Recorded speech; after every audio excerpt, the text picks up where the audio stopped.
friends, welcome to Secret of Samil. இன்னைக்கு நம்மளோட சேனல்ல நாம பார்க்க போறது ரெண்டு வெரைட்டி ஆஃப் சேவை எப்படி செய்யலாம்னு பார்க்க போறோம். இன்னைக்கு நம்ம இன்ஸ்டன்ட் சேவை அதாவது ரெடிமேட் சேவை வச்சு தான் செய்ய போறோம். வீடியோக்குள்ள போறதுக்கு முன்னாடி நீங்க என்னோட சேனலுக்கு இப்ப முதல் முறை வரீங்கன்னா வீடியோ கீழ இருக்க சப்ஸ்கிரைப் பட்டனை மறக்காம பிரஸ் பண்ணிக்கோங்க. பக்கத்துல இருக்க நோட்டிபிகேஷன் பெல்லையும் மறக்காம கிளிக் பண்ணிக்கோங்க. அப்பதான் ஃபியூச்சர் நோட்டிபிகேஷன்ஸ் உங்களுக்கு உடனே வந்து சேரும். சரி வாங்க இப்போ இந்த சூப்பரான இன்ஸ்டன்ட் எலுமிச்சை சேவை அப்புறம் இனிப்பு சேவை எப்படி செய்யலாம்னு பார்க்கலாம். இன்னைக்கு நாம வந்துட்டு இந்த இன்ஸ்டன்ட் இடியாப்பம் தான் செய்ய போறோம். நான் எடுத்திருக்கிறது 777 பிராண்டு. நீங்க உங்ககிட்ட எது அவைலபிளா இருக்கோ அதை நீங்க செஞ்சுக்கலாம். பேக்கெட்ல என்ன இன்ஸ்ட்ரக்ஷன்ஸ் கொடுத்துருக்காங்களோ அதுபடி இந்த சேவையை ரெடி பண்ணிக்கோங்க. இப்போ இது வந்துட்டு நமக்கு தேவையான அளவுக்கு ஒரு பாத்திரத்துல போட்டுக்கலாம். நான் இன்னைக்கு ஒரு பேக்கெட் எடுத்திருக்கேன். ஒரு பேக்கெட் வந்து தாராளமா 2 பேர் சாப்பிட்ற அளவுக்கு இருக்கும். இது வந்துட்டு நம்ம கொஞ்சம் இந்த மாதிரி பிரிச்சு விட்டுறலாம். ஒரு பாத்திரத்துல வந்துட்டு தண்ணி கொஞ்சம் நிறைய சுட வச்சிருக்கேன். நம்ம எந்த அளவுக்கு சேவை எடுத்திருக்கோமோ அது முழுகிற அளவுக்கு நமக்கு தண்ணி வேணும். இப்போ அதுல கொஞ்சமா ஒரு 1/2 டீஸ்பூன் அளவுக்கு உப்பு சேர்த்திக்கலாம். இப்போ இது நல்ல ஒரு கொதி வரட்டும். தண்ணி நல்லா கொதி வந்துருச்சு. இப்போ அடுப்பு ஆஃப் பண்ணிடலாம்.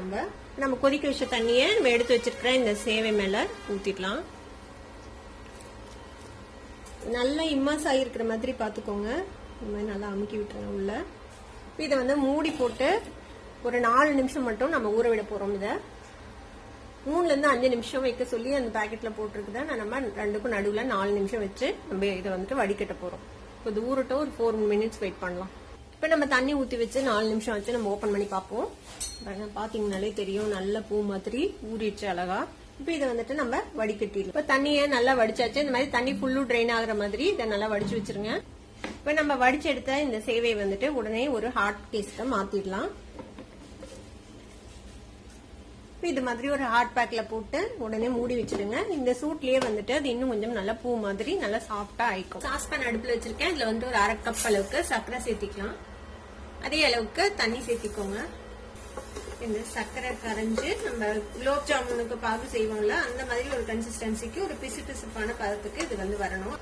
சர்க்கரை வந்துட்டு நல்லா கரைஞ்சிச்சு. இப்ப இது வந்துட்டு ஒரு 2-3 நிமிஷம் மட்டும் இப்படியே கொதிக்கட்டும். இப்ப பாத்தீங்கன்னா தெரியும் 2 நிமிஷம் கொதிச்சிருச்சு. இந்த பிசுக்க பதம் மாதிரி வந்துருச்சு. இப்ப நம்ம அடுப்பு ஆஃப் பண்ணிடலாம்.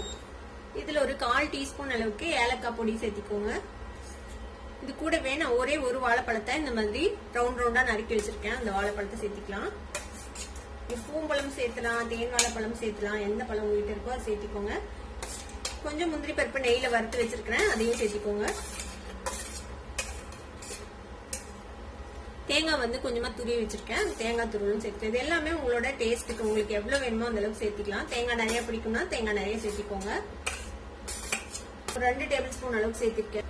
இதையும் நல்லா மிக்ஸ் பண்ணி விட்டுடலாம். அவ்வளவுதான் நம்மளோட இனிப்பு சேவைக்கான பாகு ரெடி ஆயிடுச்சு. இதை எடுத்து தனியா வச்சுக்கலாம். ஒரு வடச்சட்டியில நம்ம எலுமிச்சை சேவைக்கு தேவையான அளவுக்கு எண்ணெய் விட்டுக்கலாம். ஒரு 2-3 டீஸ்பூன் அளவுக்கு எண்ணெய் விட்டுருக்கேன். எண்ணெய் சூடாயிடுச்சு. நம்ம கொஞ்சமா கடுகு சேர்த்துக்கலாம். கொஞ்சமா உளுத்தம் பருப்பு, கொஞ்சமா கடலைப்பருப்பு சேர்த்துக்கோங்க. இந்த கடலைப்பருப்பு உளுத்தம் பருப்பு லேசா வறுபட்டணும். கொஞ்சமா முந்திரி பருப்பு எடுத்து வச்சுட்டேன், அதையும் சேர்த்துக்கோங்க. இப்ப எல்லாமே செவந்துருச்சு. இப்ப நம்ம நறுக்கி வச்சிருக்கிற வெங்காயம், கருவேப்பிலை, பச்சை மிளகாய் சேர்த்துக்கலாம். ஒரு 3 பச்சை மிளகாய் சேர்த்துக்கிட்டேன். ஒரே ஒரு வெங்காயம், கொஞ்சமா கருவேப்பிலை. வெங்காயம் லேசா வதங்கணும், கண்ணாடி பதத்துக்கு வதங்கணும். அது வரைக்கும் நம்ம வதக்கி விட்டுக்கலாம். வெங்காயம் ஓரளவுக்கு வதங்கிடுச்சு. இது கூட நம்ம கொஞ்சமா மஞ்சள் தூள் சேர்த்துக்கலாம். இதுல நம்ம எடுத்து வச்சிருக்கிற சேவை நான் வந்து நம்ம ரெடி பண்ண அந்த ஒரு பேக்கெட் சேவையில பாதி அளவுக்கு எடுத்து வச்சிருக்கிறேன். அதை வந்துட்டு இதுல சேர்த்துக்கலாம். இதுல ஒரு எலுமிச்சம்பழத்தோட சாறு எடுத்து வச்சிருக்கிறேன். எலுமிச்சம்பழ சாறு வந்து உங்க புளிப்புக்கு தேவையான அளவுக்கு பார்த்து சேர்த்திக்கோங்க. கொட்டை இல்லாம வடிச்சிட்டு சேர்த்திக்கோங்க. ஆல்ரெடி சேவை ஊற வைக்கும் போது கொஞ்சமா உப்பு சேர்த்தணும். இப்போ இதுக்கு தேவையான அளவுக்கு உப்பு சேர்த்திக்கலாம்.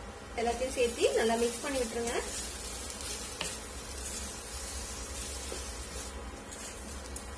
அடுப்பு வந்து நல்லா ஃப்ளேமை லோ பண்ணி வச்சுக்கோங்க. நல்லா எல்லா பக்கமும் மிக்ஸ் ஆகுற மாதிரி மிக்ஸ் பண்ணி விட்டுக்கலாம். டேஸ்ட் பாத்துக்கோங்க. எலுமிச்சம்பழம் பத்தல அப்படின்னா இன்னும் கொஞ்சம் புளிஞ்சு விட்டுக்கலாம். நல்லா மிக்ஸ் பண்ணி விட்டாச்சு. இப்ப இதுக்கு மேல நம்ம கொஞ்சமா தேங்காய் துருவல் சேர்த்திக்கலாம். இந்த தேங்காய் துருவலையும் இதோட சேர்த்து நல்லா மிக்ஸ் பண்ணி விட்டுருங்க. அவ்வளவுதான், நம்மளோட சிம்பிளான ஈஸியான எலுமிச்சை சேவை ரெடி ஆயிடுச்சு. அடுப்பு ஆஃப் பண்ணிடலாம். நம்மளோட எலுமிச்சை சேவை ரெடி ஆயிடுச்சு. அதே மாதிரி நம்ம ரெடி பண்ண சேவையை இந்த மாதிரி ஒரு பிளேட்ல போட்டு வச்சிருக்கேன். நம்ம ஆல்ரெடி ரெடி பண்ணி வச்சிருக்கிறேன் இந்த பாகு இருக்குதுல்ல, அந்த பாகை வந்துட்டு தேவையான அளவுக்கு இது மேல ஊற்றி நம்ம சர்வ் பண்ண வேண்டியதான். இப்ப நம்மளோட 2 வெரைட்டி சேவை ரெடி ஆயிடுச்சு. இனிப்பு சேவை அப்புறம் எலுமிச்சை சேவை. கண்டிப்பா உங்க எல்லாத்துக்குமே பிடிக்கும். ட்ரை பண்ணி பாருங்க. ட்ரை பண்ணி பார்த்துட்டு எப்படி இருந்தது அப்படின்னு எனக்கு கமெண்ட்ஸ்ல ஃபீட்பேக் கொடுங்க. இந்த வீடியோ உங்களுக்கு பிடிச்சிருந்தா சப்ஸ்கிரைப் பண்ணுங்க, பக்கத்துல இருக்க பெல் ஐகானை கிளிக் பண்ணுங்க. அப்பதான் ஃபியூச்சர் நோட்டிபிகேஷன்ஸ் உங்களுக்கு உடனே வந்து சேரும். லைக் பண்ணுங்க, ஷேர் பண்ணுங்க. தேங்க்யூ ஃபார் வாட்சிங் வீடியோ வியூவர்ஸ். Bye bye.